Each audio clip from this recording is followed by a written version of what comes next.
Quero desejar boas-vindas para vocês, nosso segundo encontro de casal. Vocês sintam-se à vontade, tá bom? Eu quero chamar aqui o nosso pastor Wagner e vamos fazer uma oração para dar início, tá bom?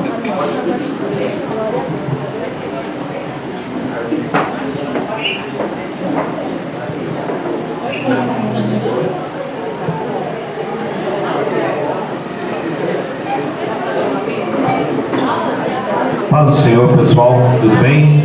E boa noite para os nossos convidados. Que Deus abençoe a vinda de vocês aqui conosco e que esse momento seja um momento de grande alegria, de grande prazer, para você desfrutar não somente do ambiente, mas também da companhia da sua esposa, da companhia dos seus amigos, da companhia dos seus irmãos aqui neste lugar, amém? Minha oração é que Deus abençoe vocês tremendamente neste lugar e que vocês possam sair daqui ainda mais unidos, mais certos dos laços da qual vocês fizeram, e que o Senhor continue confirmando esse amor, essa confraternização, essa confiança que vocês têm uns pelos outros. Que o Senhor continue reinando sobre o lar de vocês e abençoando a vida de vocês e todos aqueles que estiverem ao lado de vocês venham ser alcançados por essa graça da qual o Senhor Jesus derramou sobre nossas vidas. Amém, meus irmãos?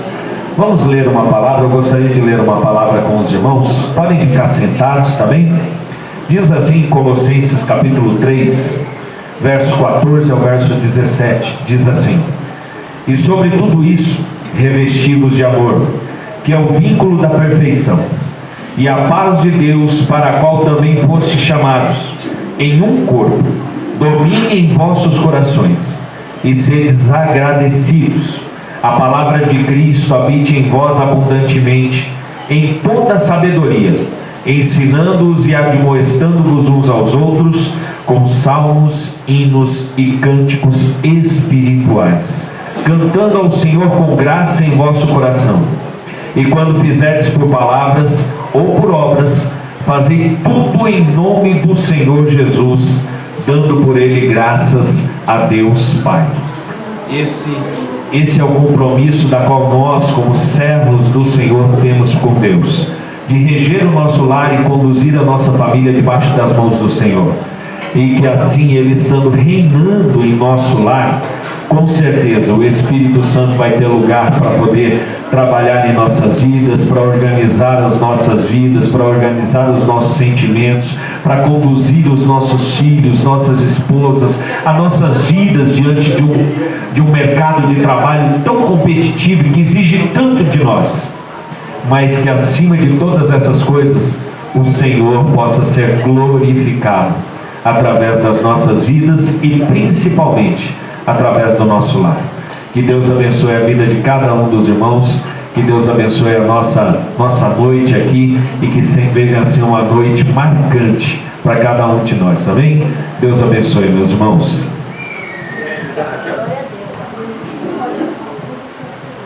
Vamos fazer uma oração, meus irmãos? Nós já vamos estar ouvindo a palavra do Senhor ministrada pelo pastor, nosso pastor Erivaldo. Saiu de bem longe para estar aqui nos abençoando e estará nos trazendo uma palavra de Deus aos nossos corações, para nossas famílias, amém? Vamos orar? Se coloquem de pé.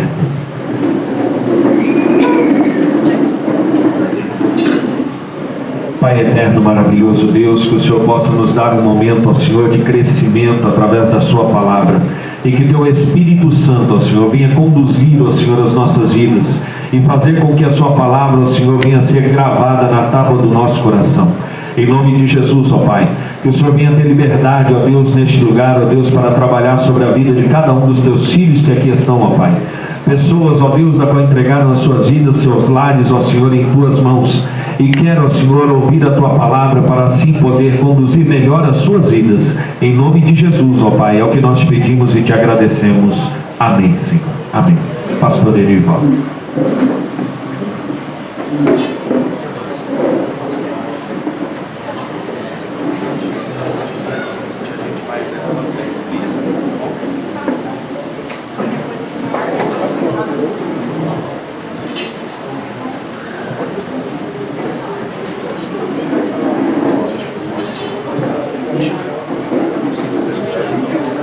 Meus irmãos, além da palestra que o pastor Erivaldo vai dar, ele ainda vai abençoar mais ainda a gente, aqueles que quiserem.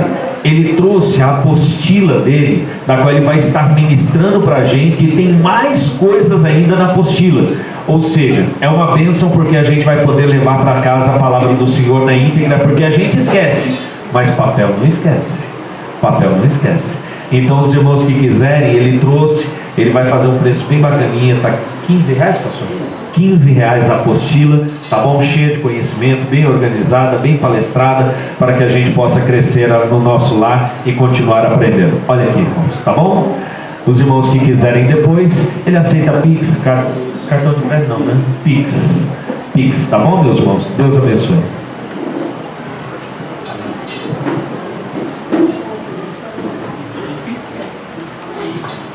Queridos, eu vos cumprimento com a doce paz do Senhor.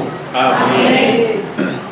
Quero glorificar a Deus por este momento ímpar, singular, oportuno, que Deus propicia de estarmos aqui, nos otorga para estarmos aqui nesta noite, para sermos abençoados, ministrados pelo Senhor. Aumenta um pouco lá no fundo da Covid. Sermos alcançados e termos mais e mais fortaleza, porque quanto mais conhecimento, mais habilidade você tem para conhecer os ataques dos inimigos e proteger a sua família com a ajuda de Deus. Eu quero louvar a Deus pela vida do pastor Wagner. Deus seja louvado pela sua vida, pela vida da sua esposa Lucimar. Deus abençoe esse casal abençoado, sua filha, seu genro. Deus seja louvado pela sua vida, o seu ministério, que o Senhor possa sempre abençoá-lo e corroborar este ministério e esta visão, não é? Muito abençoadora para a igreja. Deus abençoe, pastor, a Raquel, né? Raquel, que mantiveram contato conosco para estarmos aqui. Deus abençoe. Mandaram seu esposo lá para ceder o lugar. Quero agradecer, viu? Deus abençoe pela gentileza, a amabilidade, a cordialidade.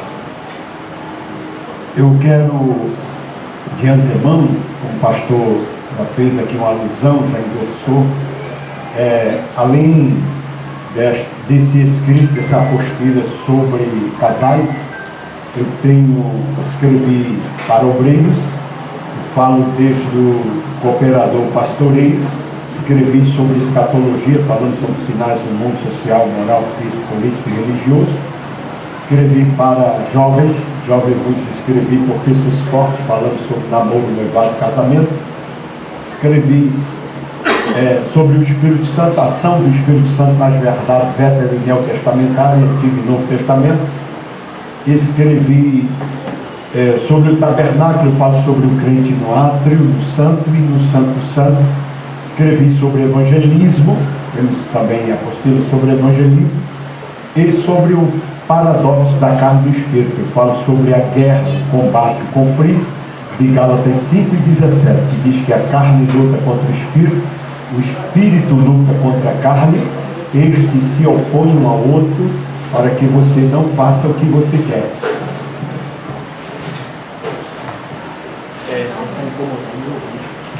Quer colocar mais para cá, você? Chegar no final, senão vai ficar ruim. vai ficar ruim.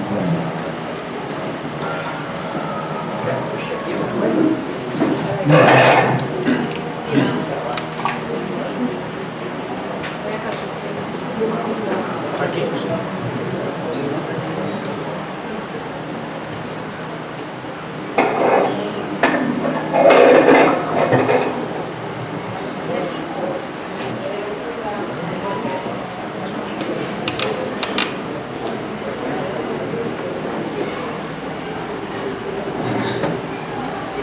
Amém, queridos?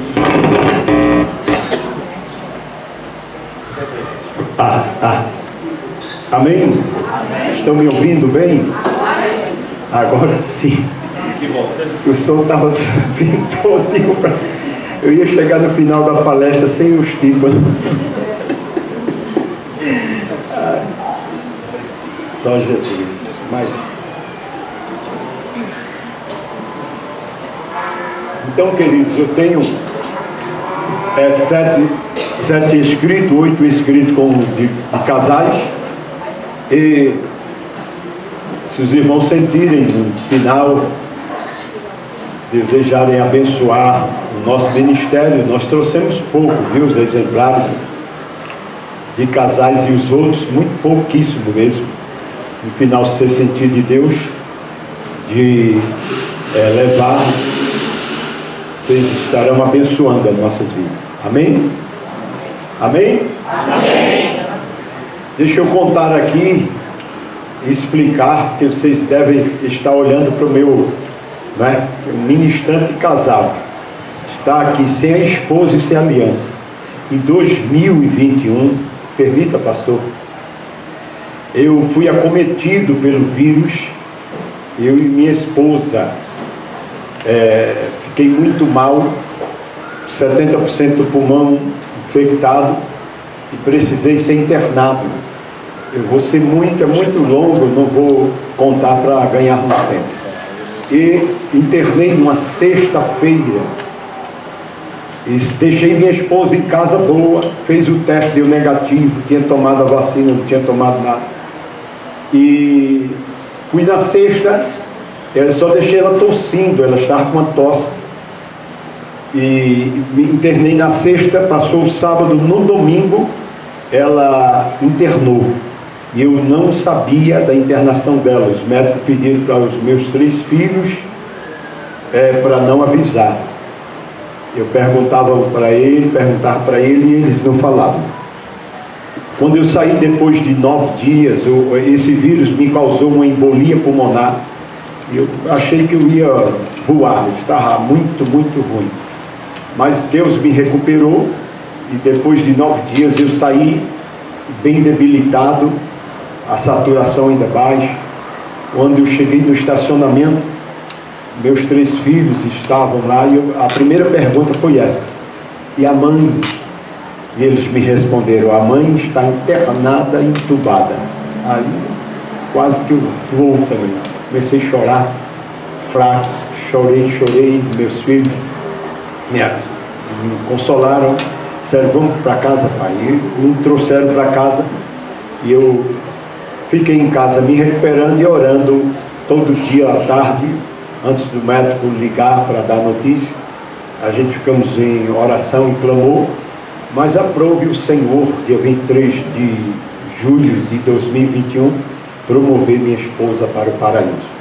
O Senhor levou, recolheu, e nós estamos aí, junto com os filhos, fazendo a obra de Deus e com a esperança de em breve estar lá juntos, não é? Unidos. Então os irmãos nos apresentem. Amém, queridos? Não é fácil, mas Deus sabe de tudo, né? Ele é soberano. Falei para meus filhos, nós temos que nos render à soberania de Deus. Deus é perfeito. Tudo que Ele faz é perfeito. Embora choque a tua mente, né? Não tente entender Deus, porque no momento que você entender Deus, Deus deixa de ser Deus. Você nunca vai entender Deus. Mas pastor, sem entender, o que é que vamos fazer? Dar glória, agradecer, sem entender. Amém, queridos? Eu tenho 3 filhos, honra divina, Deus ouviu, e quem é como o nosso Deus?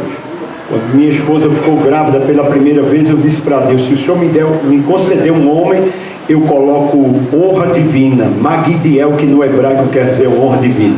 Deus me deu um homem, que a gente somos amigos de Deus, não é? Você dialoga com Deus como amigo. Deus me deu um homem, eu coloquei Magdiel, que quer dizer no hebraico honra divina.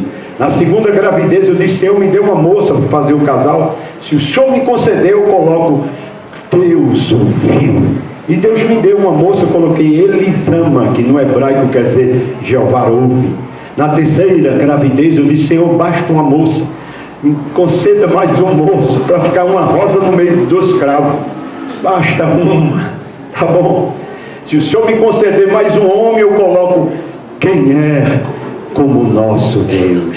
E Deus me deu mais um homem, eu coloquei Micael, que no hebraico quer dizer quem é como nosso Deus. Então, meus 3 filhos, honra divina, Deus ouviu, e quem é como nosso Deus. Deus é lindo, né? Deus é chique, Deus nos ouve. Não é verdade? Que coisa maravilhosa. E são uma bênção. Eles estão, os 2 casados, eu tenho um solteiro e os 2 casados estão de férias na Paraíba, visitando a minha sogra, quase 80 e poucos anos, vendo a bisneta, e minha esposa não conheceu. Mas amém. Vamos abrir a Bíblia. Vocês não trouxeram, mas ler os 2 versos do tema. É Provérbio 18 e 22. Diz: o que acha uma mulher acha uma coisa boa,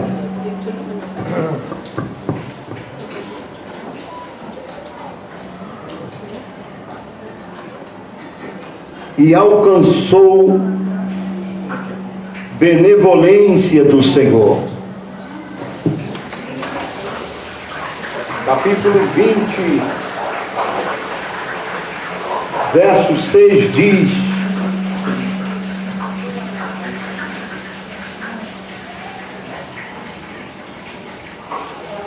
cada qual entre os homens apregou a sua bondade, mas o homem fiel, quem o achará? Amém? Queridos,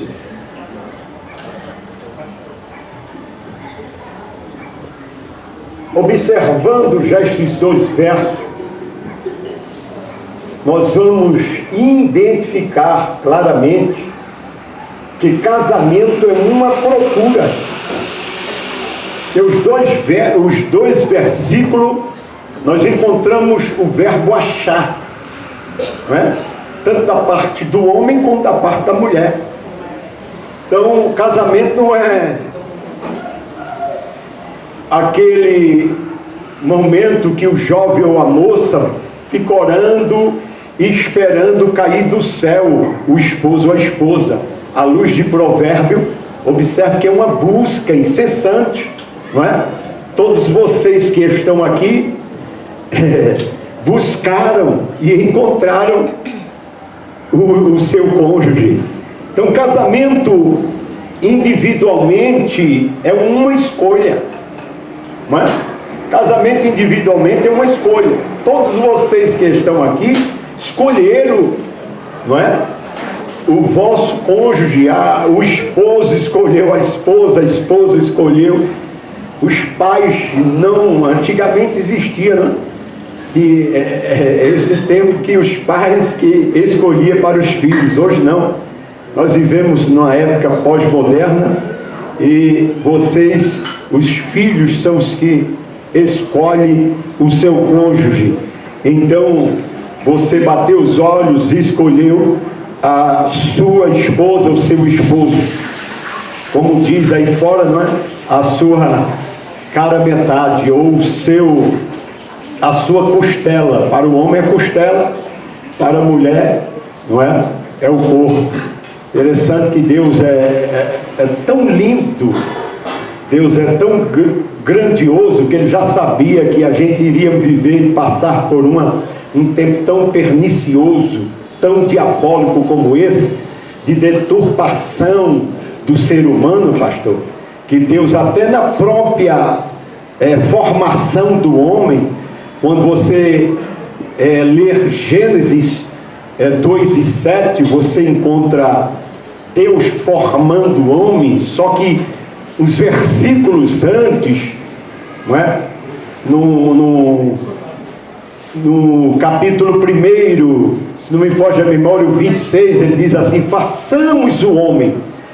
Quando Deus se expressa desta maneira, antes da formação do homem, Deus estava trazendo o homem, ou seja, Adão, da inexistência para a existência. Adão não passou a existir em Gênesis 2:7, passou a existir em Gênesis 1, Quando Deus diz, façamos o homem a nossa imagem conforme a nossa semelhança. Então Adão passou a existir nas entranhas de Deus, no intro de Deus.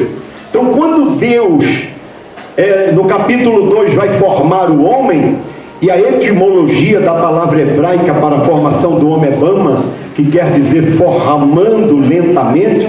Então abre-se um precedente para a gente entendermos que Deus pega uma forma, molha o barro, e quando o boneco está preparado, está cheio, a forma está pronta, estava lá o boneco de barro, Deus vai arrancar Adão do seu ventre, do seu intro, das suas entranhas. A Bíblia diz que ele soprou nas narinas do boneco, e aquele boneco se tornou alma vivente. Então, eu falei bama, mas a formação da mulher é do hebraico bama, do homem é iatizar. Você veja que iatizar quer dizer formando dentro de uma forma. Agora, quando você olha o capítulo 2 e 22, aí vem a formação da mulher, que vem do hebraico bama, quer dizer, formando lentamente. Onde Adão dormiu, Deus tira a costela e forma a Eva. E quando Adão acorda, o que ele diz? Osso dos meus ossos e carne da minha carne. Porque Eva, na realidade, foi formada de Adão. Amém, queridos? Amém. Então se completa o homem e a mulher. Porque não pode existir esse negócio de dois homens, porque são dois corpos. A mulher é o corpo, o homem é a cabeça. Observe, se é duas mulheres, dois corpos, se é dois homens, duas cabeças. E até o cromossomo Deus pôs no homem e na mulher diferente, não é? O homem é XY e a mulher XX. Então não existe. Deus, pela sapiência, ele faz desta forma. É uma coisa linda. Então, casamento é uma escolha individualmente, socialmente é um contrato, psicologicamente é uma mudança de vida, e espiritualmente é uma aliança feita na presença de Deus.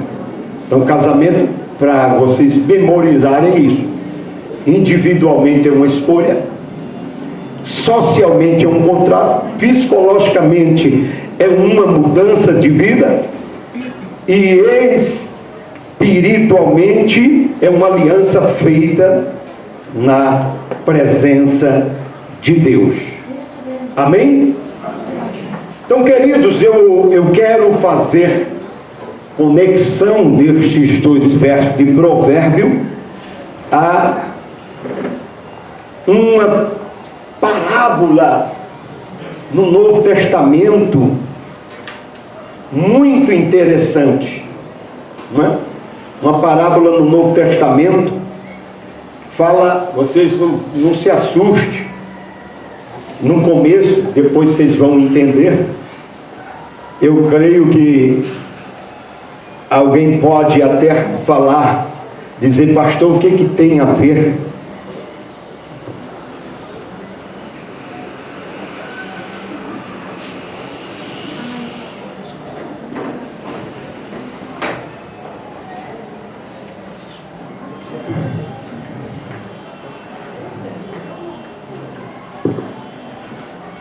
E a parábola que eu tomo como base para esta reflexão, fazendo uma conexão destes dois versos, é a parábola do semeador. Você diz, pastor do céu, o que tem a ver casamento, família com o semeador? Você observa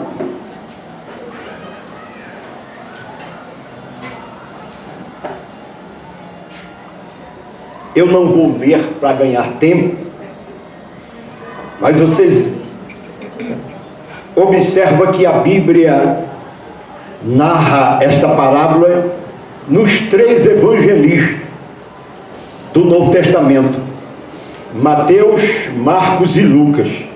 João, que está fora do sinótico, não relata sobre a parábola do semeador. E o que nós encontramos nesta parábola são 4 tipos de terra.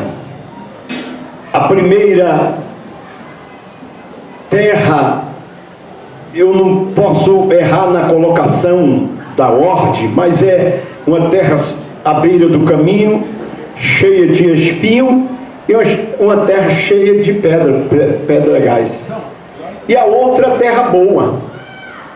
E quando esses 3 evangelistas vão pelo Espírito Santo trazer a explicação desta parábola, eles deixam claro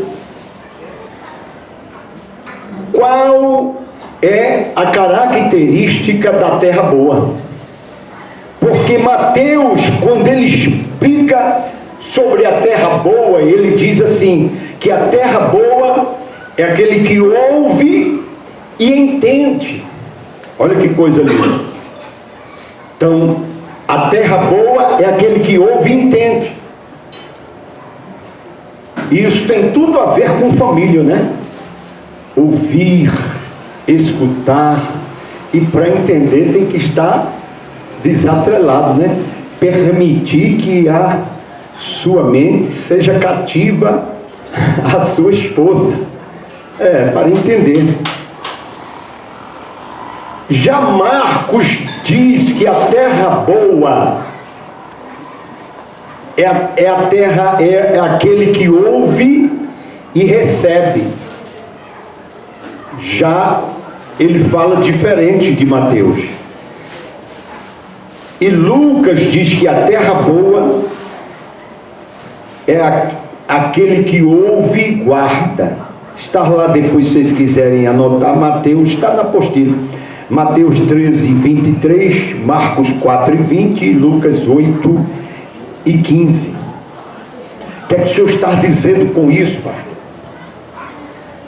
É que quando o provérbio fala do encontro de alguém que estava procurando uma mulher e encontrou uma dádiva de Deus, a benevolência de Deus, e é bom ressaltarmos aqui que esta mulher é uma mulher especial. Existe, não é? Mulheres que a Bíblia reprova totalmente. Então eu queria pensar sobre algumas características desta mulher, que quando o homem achou a benevolência de Deus, o favor de Deus, e assim vice-versa, né? Quando a mulher acha o homem fiel, não é? É uma procura. Nós vamos dentro deste assunto ressaltar sobre algumas características do cônjuge fiel e do cônjuge, no sentido da mulher, que é uma dádiva de Deus. Então observe que quando nós lemos aqui, a gente precisamos nos reportar para Mateus capítulo 7, 24 a 27, quando o Senhor Jesus Cristo disse, e quando ele disse isso, narrando esta sua expressiva, ele disse para todos. Ele fala sobre os construtores. Para você construir algo com segurança e durabilidade, não é? No caso, está em foco aqui, em pauta o casamento, nós precisamos atentar para alguns requisitos, ora citado. Então observe que ele destaca aqui 2 construtores. Um que constrói a sua casa na areia, e outro que constrói a sua casa na rocha. E a diferenciação de ambos está justamente no passo número 1, que é o ouvir. E depois ele diz praticar. Observe que é colocado por Jesus um gráfico. Ouvir, ponto inicial, e praticar, ponto final. Mas ninguém ouve e pratica se primeiro não entender, não receber e não guardar. Não existe outra regra. Vamos supor, você está num culto e alguém está pregando de um dialeto diferente do teu, você não entendeu nada. Alguém pergunta, e aí você vai praticar o que você ouviu? Você diz, como? Não entendi. Então é uma regra. Então é um gráfico colocado por Jesus. Ouvir, praticar, mas nesse espaço, neste gráfico, está este entender, receber e guardar. Não vamos conseguir termos um casamento sólido, um casamento com durabilidade, porque o casamento cristão, ele precede de um tripé.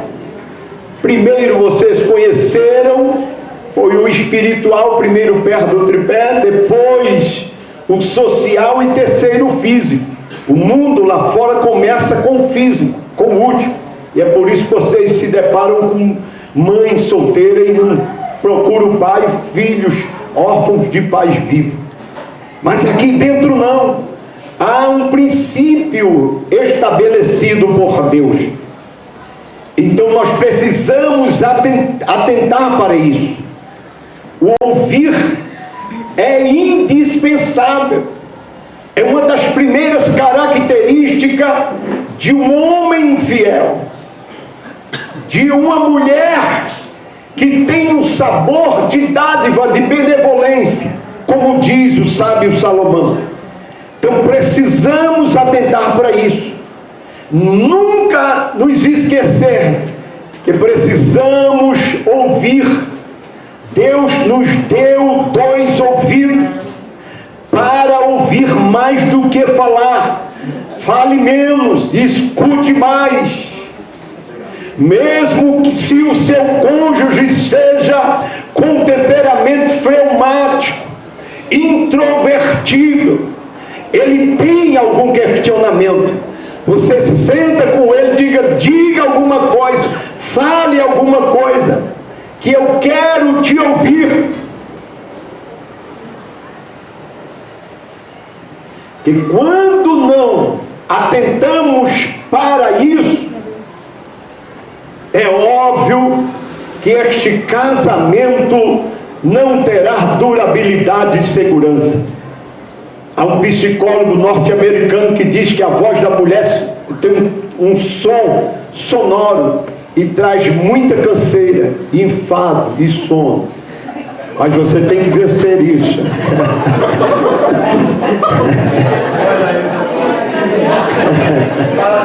Fala a Deus. Às vezes a mulher precisa dizer, acorda que eu estou conversando contigo.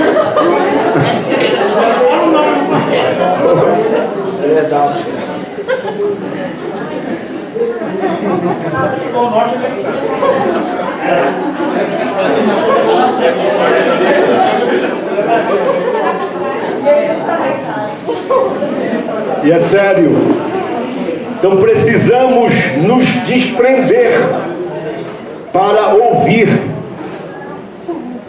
Precisamos nos desprender. Embora seu cônjuge às vezes fale, pô, você seja alguém colérico, sanguíneo, fala, não é? Bastante.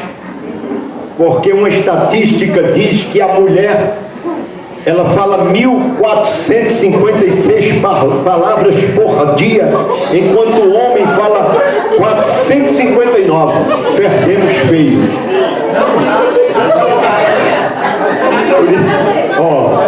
esposa do pastor está dizendo porque tem que repetir, o homem não entende a primeira.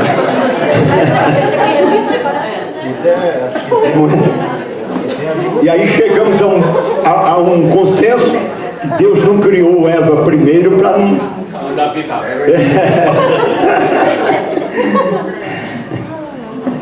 Então precisamos ouvir, não é? É o ponto de partida, é indispensável a audição. E entender, precisamos entender aquilo que estamos ouvindo. Mas como é que vamos entender se a gente às vezes estamos com pensamento no além? Às vezes só emprestamos o ouvido, mas a mentalidade, não é? Estar no além. O homem tem que vir desarmado para ouvir o seu cônjuge. É o ponto de partida, não é? E número 2 é entender. É o segundo passo do gráfico, entender. Você compreendendo, entendendo, você recebe, porque tem muitos maridos e esposas que ouve, entende, mas não recebe. Às vezes o marido está indo para trabalhar, diz: filha, olha, faz assim, assim, assim, e ela está, não é? Escutando, entendendo, mas lá dentro está dizendo que vai fazer totalmente ao contrário. Eu pergunto, esta mulher, ela recebeu o que ouviu e entendeu? Não. E é impressionante, viu? Isso aqui é sério, porque quando eu quebro um desses princípios, eu provo uma coisa muito séria. Redobre a vossa atenção. Quando você precisa ouvir, entender, receber, guardar e praticar. Vamos falar por 3 vezes para ficar bem memorizado? Ouvir, entender, receber, guardar e praticar. Porque um desses princípios que você quebra, você comprova que não é uma terra boa. Você vai estar dizendo para o marido ou para a esposa que você é uma terra cheia de espinho, que você é uma terra à beira do caminho, que você é uma terra cheia de pedras, menos terra boa. Então é sério isso aqui. Nós estamos falando da palavra de Deus para a família, para os casais. Isso é sério. Então, quando a esposa, quando o marido está indo trabalhar, a esposa diz: você vai trabalhar, quando você voltar, passa em tal lugar e compra isso e isso. E às vezes ele ouviu, entendeu, mas lá dentro ele está dizendo: eu vou sair cansado. Ela pensa que eu vou procurar, vou atrás de alguma coisa, não vou atrás de nada. Aí ela diz: está ouvindo, você vai cumprir, vou. Mas lá dentro ele fechou o coração, ele ouviu, entendeu, mas não recebeu. E aí quando chega, às vezes mentindo, sim ou não? Chega inventando história.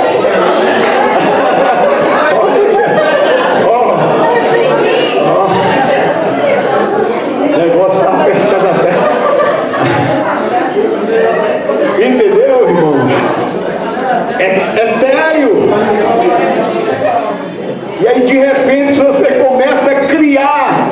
Você fica o dia todo trabalhando e projetando o que eu vou dizer para minha esposa. Qual é a história que eu tenho que contar para que ela acredite que eu não fui comprar por isso e por tantas coisas, mas Deus está vendo que você ouviu, entendeu, mas não recebeu. E por favor, ninguém merece estar de um lado de uma pessoa. Imagine os senhores, Você está do lado de uma pessoa, pastor, que é uma terra cheia de espinho. O que o espinho faz? Fura, machuca, fere, sangra. Tem gente que tem uma boca ferina, tem uns lábios terríveis. Ele é difícil para elogiar, mas criticar, ele é PhD. Ei, seja avarento nas críticas e pródigo nos elogios. Gaste, treine, estude como você tem que elogiar o seu cônjuge. Nunca jogue o seu cônjuge para baixo. Nunca fale palavra que venha tirar o valor dele, porque ele e ela são dádiva de Deus, como diz Provérbio. É algo de muito valor, é algo preciosíssimo. Oh, glória! Maravilha! Algo preciosíssimo precisa ser cuidado, tratado e bem tratado.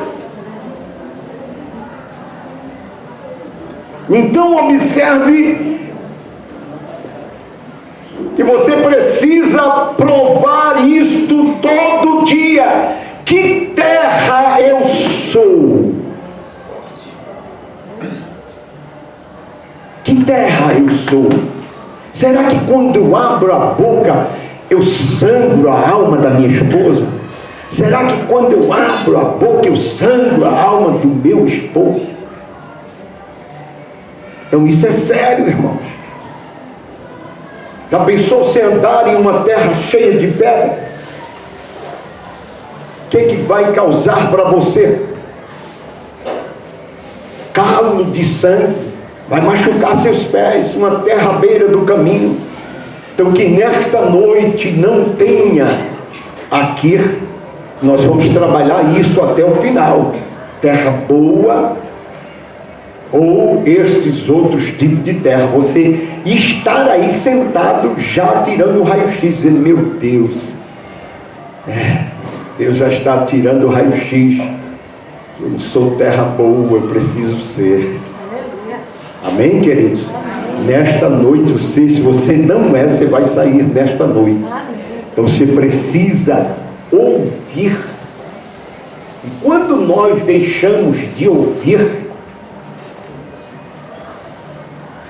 como disse Jesus em Mateus 7:24, nós somos ruins para nós mesmos. Porque você vai pagar tributo, pedágio, imposto para o adversário. Você vai dar legalidade ao mal. Você abre um precedente para isso. Outro dia eu li, escrito em um periódico, estava assim, o neurótico constrói um castelo na areia. O psicótico mora nela e o psiquiatra cobra aluguel. Isto aqui, parafraseando, trazendo isso para o lado espiritual, quantas famílias que pagam para esse psiquiatra chamado adversário, demônios. Por quê? Porque você abre todo dia uma legalidade na tua família. Você não fecha esta arca que deveria ser betumada por dentro e por fora para evitar o adversário não ter poder sobre vocês. Então precisamos atentar para isso. Para que você seja uma terra boa, você precisa ouvir, entender, receber, guardar e praticar. Olha o marido ou a esposa que é uma terra boa. Ela escuta o marido pedindo, faça isso, faça aquilo. Ela ouviu, entendeu, recebeu. Ela faz na íntegra. Ela risca em cima o que foi pedido. Da mesma forma, o marido risca em cima, porque ele é obrigado a cumprir, porque ele precisa provar que ele é uma terra boa. Ele precisa provar que é uma terra boa. E não adianta você falar, se eu perguntasse aqui, quantos aqui são terra boa? Isso aí não diz nada. O que vai declarar que você é terra boa é o teu dia a dia. Tua esposa vai focar os olhos em você e dizer: você não é terra boa.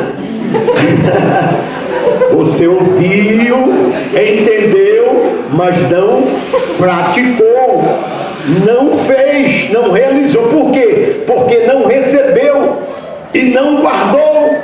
Então atente para esta verdade. Precisamos atentar para isso.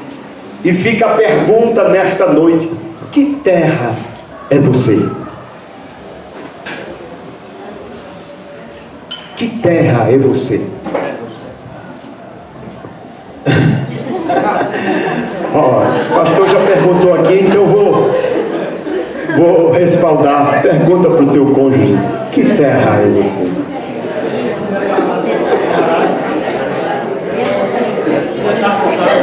Oh, glória!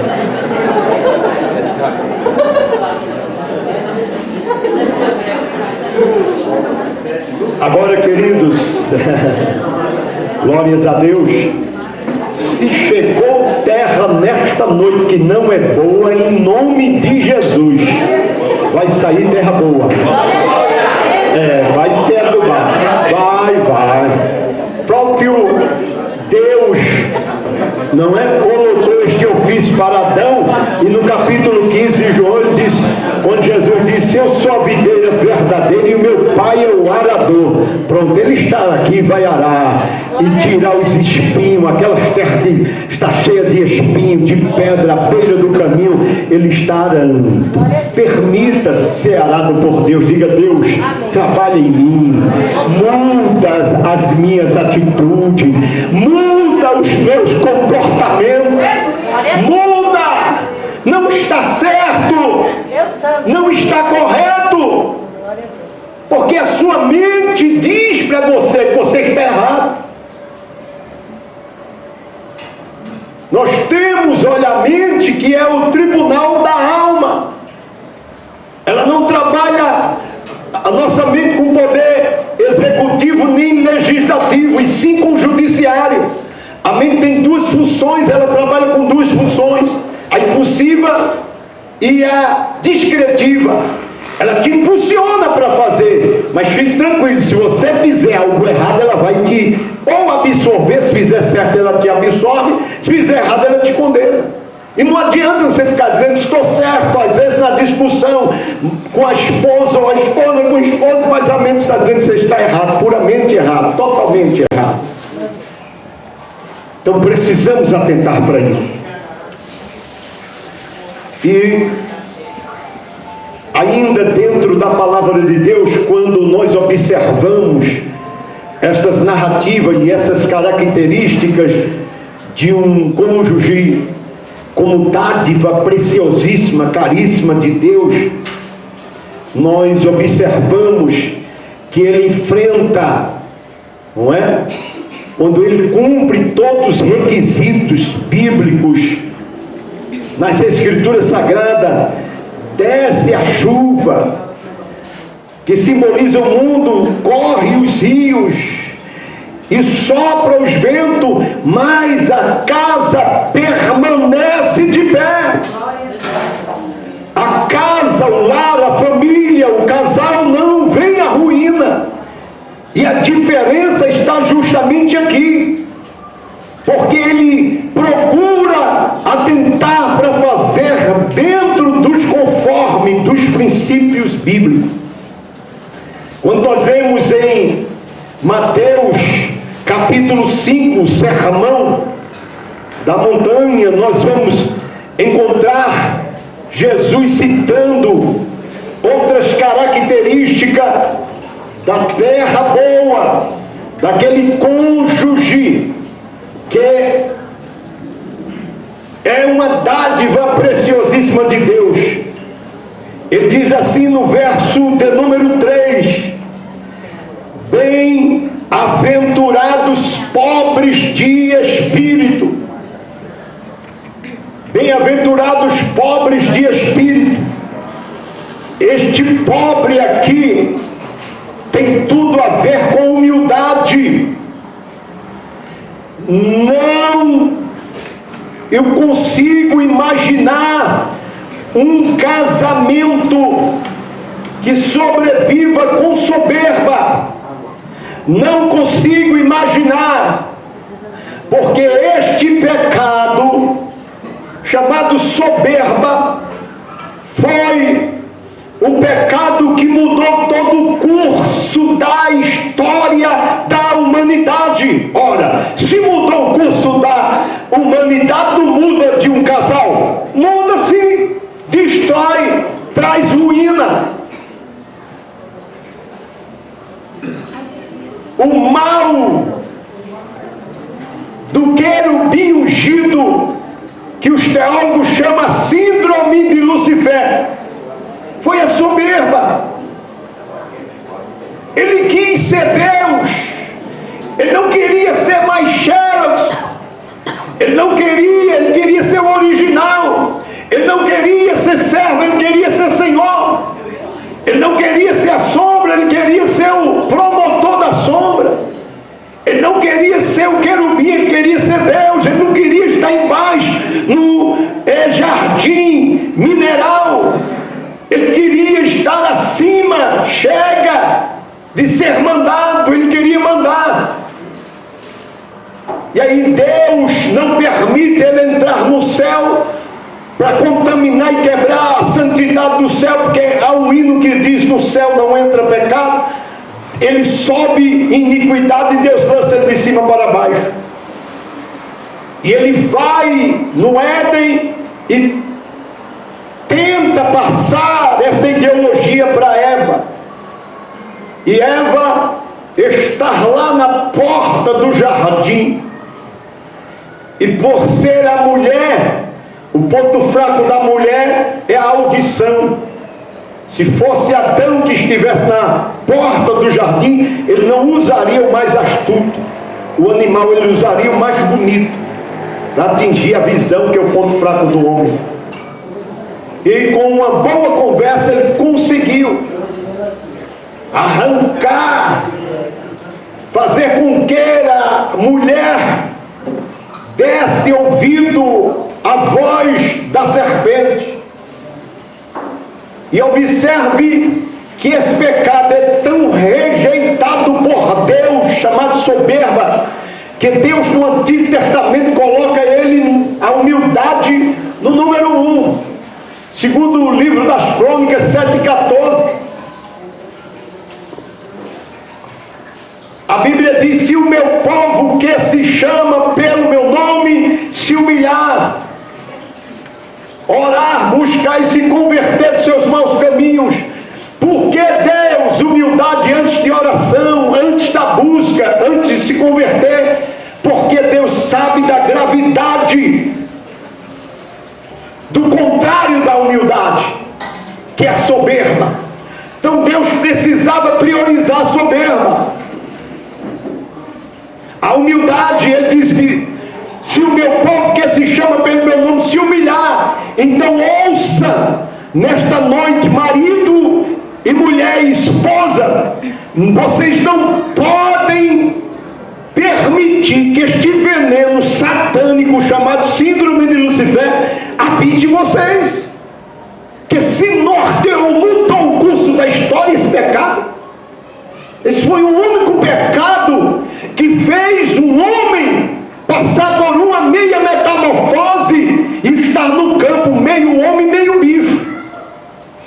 Esse foi o único pecado que fez um querubim ungido estar lá se arrastando, e quem visse a serpente dizia: ei, que mudança, hein? Um dia você foi querubim e hoje você está aí se arrastando. Foi o único pecado que fez um homem morrer comido de bicho, porque não deu glória a Deus. Então é sério, a soberba não pode entrar de jeito nenhum, no meio de um casamento, a mulher não pode dar razão para a soberba, e o marido não pode dar razão para o orgulho, para a soberba. Que é triste coabitar com alguém soberbo. Ele só tem um dedo para apontar assim, ó. É você. Você que começou. O culpado é você. Você nunca vai encontrar um soberbo dizendo: eu errei, me perdoa, eu preciso mudar. Pega um soberbo e dá para ele uma folha de papel em branco e diz para ele assim: pinta você. Fica só aguardando, ele vai pintar ele perfeito. Aí você pega outra folha e diz: pinta o outro.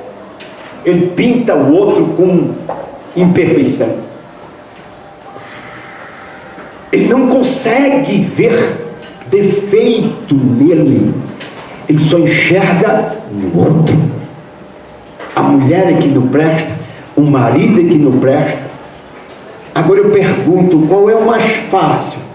Ver uma trave no olho ou um ciscozinho? A trave. E por que muitas das vezes aquele acusador tem uma trave nos olhos e ele não enxerga? E às vezes a mulher, o defeito em vista do dele é como se fosse um cisco, e ele enxerga sem óculos, sem binóculos, sem nada. Aí você pega uma folha de papel e diz para o humilde: pinta você. Ele pinta ele imperfeito. Aí você pega outra folha e diz: pinta o outro. Ele pinta o outro perfeito.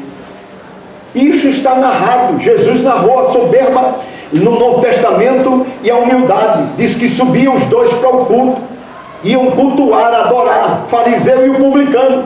Vão para onde? Cultuar. E eles vêm para o templo, sobem, adoram, dão glória, oferta, abraço. Às vezes falta, que não é muito assíduo, mas estão aí no templo. E chegando lá, Jesus mostrou quem foi que desceu justificado. Olhe para cá, redobre a sua atenção. Vocês precisam entender que Deus não aceita discurso. Você precisa saber: Senhor, eu estou discursando ou orando? Porque quando o fariseu entrou em cena, aquilo não é oração, aquilo é discurso. E Deus fecha os ouvidos para discurso. Ele diz: eu não sou como os tais. Quando ele vê os outros, ele vê num tom pejorativo, negativo. Quando ele olha e cita ele cita num tom de perfeição. E de repente, a humildade entra em cena. Quem sabe alguém do lado diz: ó, você foi citado aí. Ele diz: quem? Você foi citado. O fariseu te citou. Eu não estou vendo ninguém. Olha que lindo. A humildade não tem nem coragem de usar réplica. Porque a humildade não tem um olhar para fora de si, tem um olhar introspectivo. Ele só olha ele. Embora a pessoa está ali diante dele errando, mas ele diz: sou eu errado, sou eu que errei, eu preciso melhorar. Tem que ser assim. O esposo ou a esposa parar de prepotência, de arrogância, de soberba. Vocês são dádiva do Senhor, e uma dádiva e um presente de Deus é algo finíssimo, não pode se dar, não é? A ponto de ser uma pessoa tão desqualificada assim.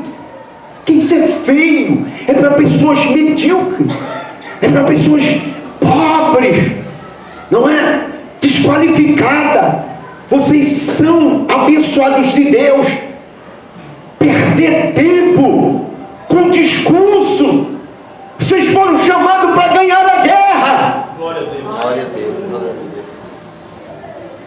Vocês não foram chamados para ganhar discurso. Quando vocês estão, marido e mulher, ali discursando, é discurso.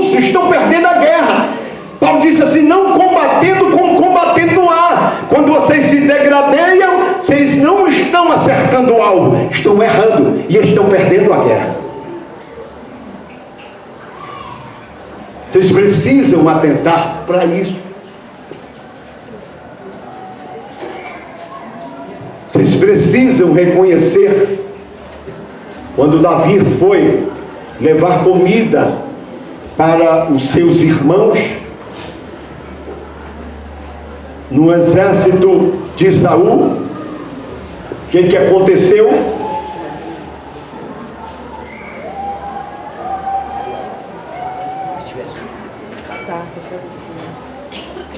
Os seus irmãos eram peritos em discurso e disseram para Davi: eu conheço a tua presunção. Davi disse: eu não vim ganhar discurso. Podem ganhar, pode discursar, porque enquanto vocês estão aqui discursando com uma boa oratória, vocês estão perdendo a guerra. Vocês estão perdendo a guerra. Eu perco o discurso, mas eu ganho a guerra. Amém, queridos? Então saia nesta noite, no nome de Jesus, consciente. Você foi chamado para guerrear, e Deus não juntou vocês para se degradar, para um desmoralizar o outro, para um estar na ponta da corda e o outro aqui disputando. Olha só, força para ver quem é mais forte. Não, não, não. Deus uniu vocês para estar só em uma ponta da corda e lutando para vencer a peleja. Porque disse o sábio Salomão, não é? Que uma corda de 3 dobras não se quebra tão depressa. Então atente para isso. Vocês foram unidos por um propósito, e não para ser concorrente, não para ser concorrente, não para um estar guerreando, brigando, discutindo com o outro. Então nós precisamos sair nesta noite consciente. Você vai olhar para o seu cônjuge e dizer assim: soberba, diga para ele, ou para ela, diga nunca mais. Olha dentro dos olhos, diga soberba, diga soberba, nunca mais. Diga, porque nós somos dádivas de Deus. Amém? Pode bater.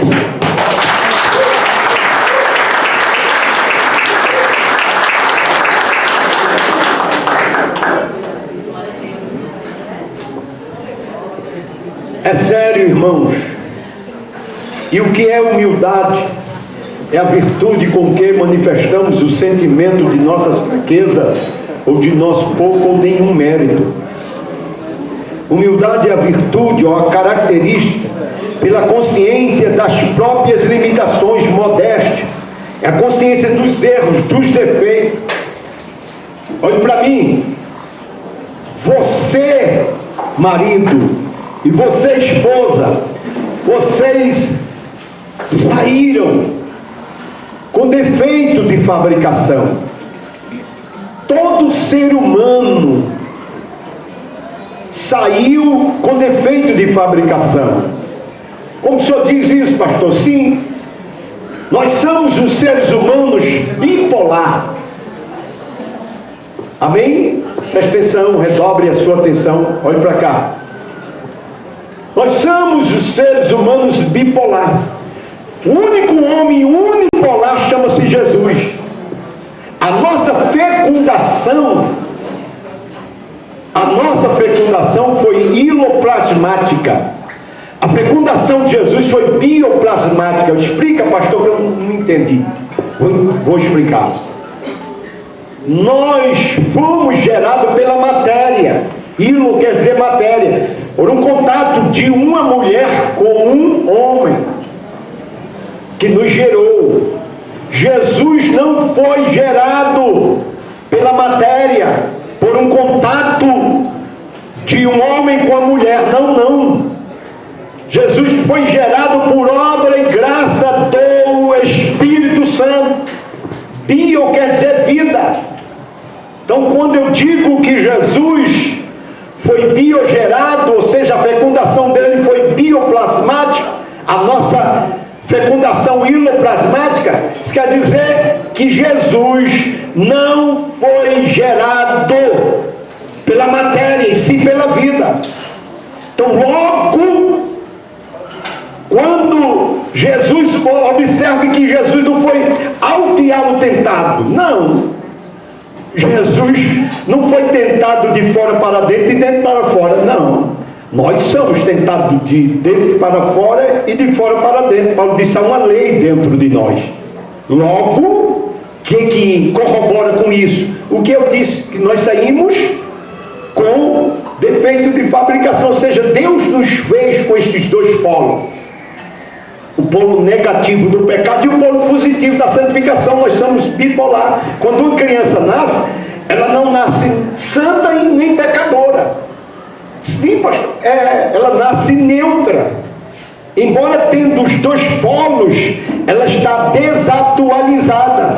Mas e quando ela vai se atualizar? Quando ela crescer, chegar na pré-adolescência, ela vai encontrar a bifurcação. E aí depende dos pais, viu, pais? Porque quando Deus te dá um filho, Ele entrega uma página branca. Ele diz, escreve aí o que você quiser, mãe. Escreve aí o que você quiser, pai. Aí quando você mente diante do filhinho, mas o bebê está ali, só mama e dorme. Vai nessa. Você mente diante dele, você escreveu naquela página branca, mentira. Você briga diante dele, você escreveu briga. Você fala mal de alguém na frente dele, você escreveu lá, fuxico.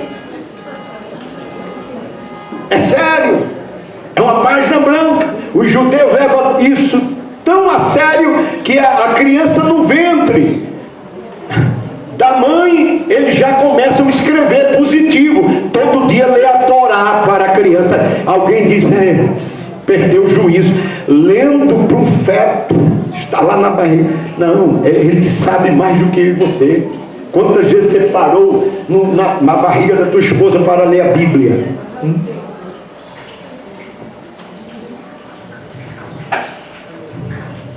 Viu? Precisa para escrever positivo. Por quê? Porque quando a criança chega na bifurcação, ele está encharcado do quê? Positivo. Ele vai escolher descer para a negativa do pecado? Não. Mas por que muitos filhos de crentes se desviam, meu Deus? Sabe por quê?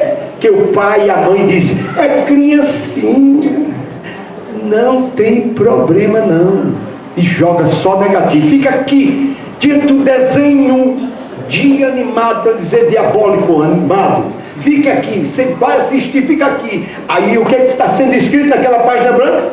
Mensagem subliminar para a criança, encharcando de negativo. Aí quando chega na bifurcação, criança cheia de negativo diz, para descer todo santo ajuda, eu vou embora. E desvia. Você chega na detenção, diz, qual é o teu nome? Josias, teu, Paulo, Mateus. Meu Deus, filho de crente desviado, porque o pai não levou a sério quando a criança era uma página branca. Escreva, ensina teu filho. Então observe que logo quando temos este polo negativo do pecado, optamos em subir para a positiva da santificação, você precisa sempre se policiar. Nós precisamos, é por isso que há ajustamento conjugal, adaptação para uma nova vida a dois. Porque nós somos e precisamos sempre estar na brecha, fechando, vigiando, participando sempre de encontro como esse. Porque nós precisamos sempre estar aprendendo para não errar, para não cometer erros, porque tem erros que é cometido por ignorância. Hoje você vai sair daqui consciente de que quem precisa primeiro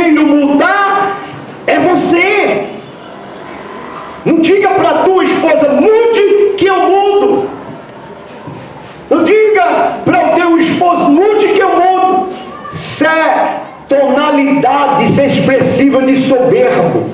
Vocês não vão falar isso. Vocês vão falar: a partir de hoje eu vou ser diferente. A partir de hoje eu vou mudar. E não espere mudança nele. Faça a sua parte. Seja você o primeiro a tomar essa atitude. Então precisamos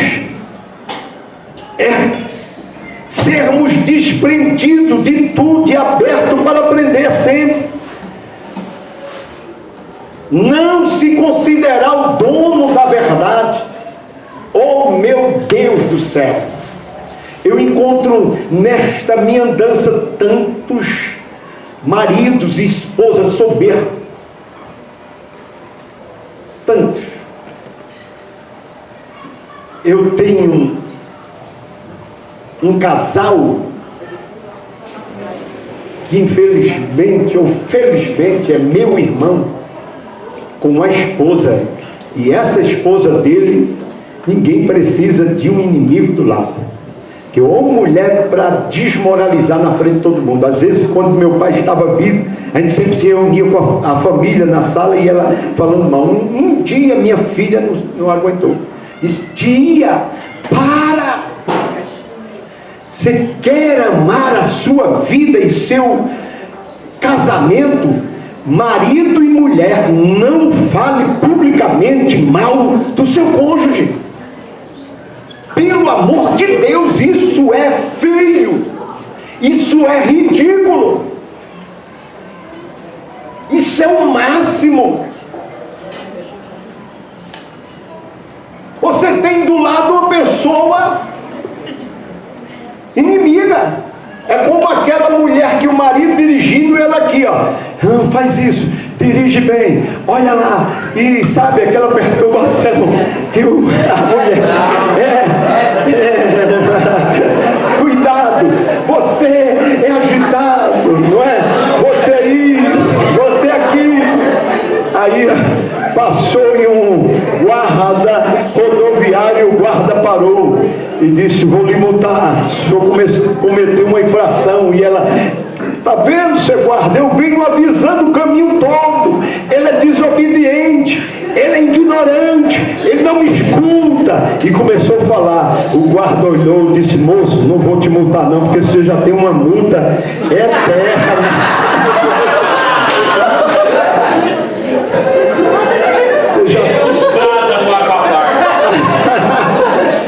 Você já é multado todos os dias. Hein? Aqui não tem mulher assim. Tem não. Tem não, né? Tem não. Está lá na França, a esposa, a pastora falou. Amém? Então o que é que vocês têm que fazer? Elogie. Coloca ele, ó, no topo da linha. Diz: você é um motorista, ó. Você dirige bem. Elogie ele na profissão dele. Não desqualifique seu marido. Isso é feio, principalmente diante do público. Tem marido que diz: a minha mulher não sabe cozinhar, não cozinha bem. Não faça isso não.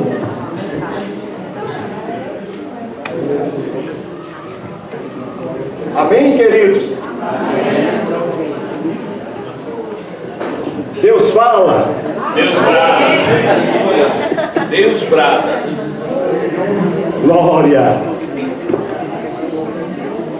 Então evite. Isso é tonalidade, isso é fala de soberbo. Soberbo não elogia ninguém. Então vocês precisam atentar para isso. A humildade é uma das características da terra boa. A terra boa. quer identificar, eu creio que vocês estão fazendo um raio-x aí, já identificaram que terra? Eu sou uma terra cheia de espinho, mas vou mudar. Eu sou uma terra cheia de pedras, Senhor, mas vou mudar, à beira do caminho. Mas sempre há tempo para recomeçar. Não é, queridos? Então observe, a Bíblia diz: bem-aventurado os pobres de espírito, os humildes. Precisamos ser humildes. Quando você quiser tratar de algo com a sua esposa ou esposo, trate até fora dos filhos, não repreenda, e maridos, e esposa, diante dos filhos, e muito menos publicamente.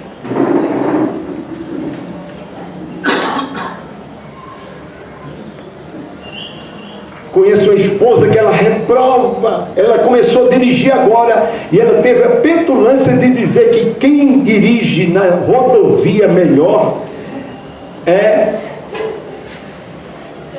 ela, que viajou tanto tempo com a mãe ensinou as placas da rodovia e o marido não entende de nada. Isso é ridículo, não é? Isso é jogar o autoestima da pessoa, desqualificar. Deus não te colocou do lado deste homem, desta mulher, para desmoralizar, trazer palavras de, sabe, para desmotivar o autoestima da pessoa. Imagine sempre você escutando coisas, você não sabe, você, fulano de tal, é melhor do que você. Então, queridos, precisamos atentar para isso.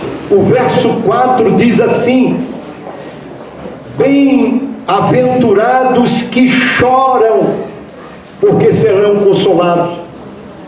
Outra característica de um homem e uma mulher são dádiva de Deus, e uma terra boa é a sensibilidade. E o que é sensibilidade? É a capacidade de percepção, faculdade de sentir, de experimentar sensações físicas. Quando você belisca teu braço, a tua mão não sente, você corre para o médico: meu Deus, não estou sentindo. Chama-se sensibilidade. Agora imagine uma mulher do lado de um esposo insensível, ou um esposo do lado de uma esposa, e esse esposo é insensível, a esposa é insensível. Às vezes o homem vai trabalhar e não pode pedir folga ou pegar um atestado porque a mulher adoeceu, mas ele precisa trabalhar, e ele chega no trabalho, está lá brincando e sorrindo com os amigos enquanto a esposa está doente em casa. Este homem tem sensibilidade? Porque a Bíblia diz: deixará o varão seu pai e sua mãe, e unir-se-á sua esposa, e ambos serão uma só carne. Ora, se ela está doente, ele tem que sentir.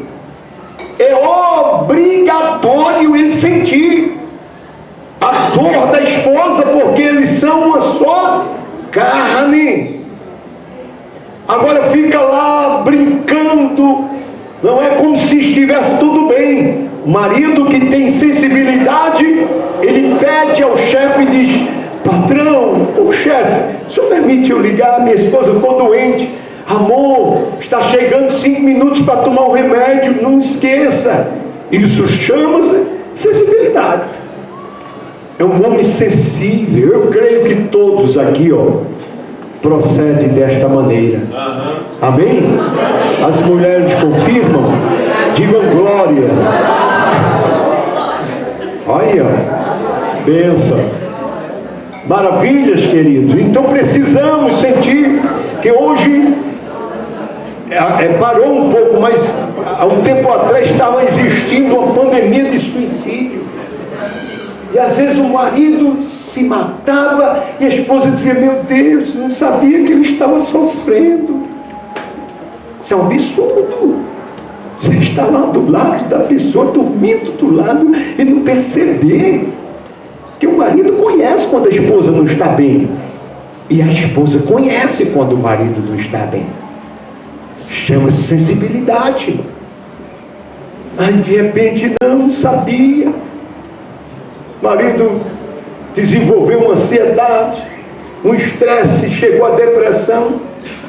E a pessoa do lado, sem sobre casal, eu queria orar por vocês. Vocês aceitam uma oração? Amém. Quiserem levantar para descansar um pouco, né, pastor? Sentado. Abrace o seu cônjuge, sua esposa. Eu sei que você disse para ele e para ela hoje, eu te amo. Mas diga mais uma vez, abrace aí a sua esposa, olhe dentro dos olhos e diga assim: meu amor, minha borboleta, minha princesa, eu te amo. Não, é o marido falando para a esposa. Diga, olha para ele agora, diga: meu príncipe, eu te amo. Olha, diga assim: a partir de hoje eu serei um marido diferente. A partir de hoje eu serei uma esposa diferente. Diga, esposa, diga: eu vou mudar. Diga: quem primeiro vai tomar a atitude da mudança sou eu.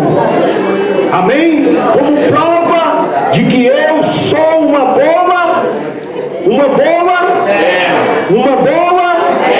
terra. Aqui não, ó pastor, acabou. Terra cheia de espinho, de pedras, e à beira do caminho não tem mais. Só terra boa. Amém? Abrace ela, ele, e vamos orar. Quero abençoar vocês como ministro da palavra do Senhor. Pai santo, justo, fiel, querido Deus, nós viemos nesta noite, Pai, na incumbência de ministrar para os casais, meu Deus, que é a espinha dorsal da família, do lar. Meu Senhor, eu quero, meu Deus, ministrar a bênção sobre cada família representada. Meu Senhor, abençoa os teus filhos, que eles possam ter em prática tudo que aprenderam nesta noite. Senhor, os conselhos foram dados, e às vezes os conselhos é melhor, Senhor, porque aquele homem que chegou em casa, meu Deus, ouvindo os conselhos, ele recebeu os conselhos, e os conselhos livraram a ele de uma tragédia. E quando ele entregou o pão para sua esposa, estava os 20 anos trabalhado. Ou seja, do Senhor abençoará a todos quantos atentar para tudo aquilo que ouviram e aprenderam, meu Deus. E em recompensa, o Senhor há de recompensar no dia do arrebatamento, quando eles serão arrebatados, meu Deus, e receberão todos os anos trabalhado aqui na terra. Pai de amor, de bondade, eu abençoo, eu mando embora todo espírito de divisão, de separação, de divórcio, e eu trago, Senhor, meu Deus, em nome de Jesus, a bênção, meu Senhor, sobre as famílias. Dai entendimento, amor, respeito, diálogo, Senhor, que eles possam ser cada um dos cônjuges maduro, a ponto de se entender, conversar e viver a vida, meu Deus, entender que o casamento é indissolúvel. Eu abençoo e peço a proteção sobre eles, guarda-os no poderoso nome de Jesus. Amém. Deus abençoe.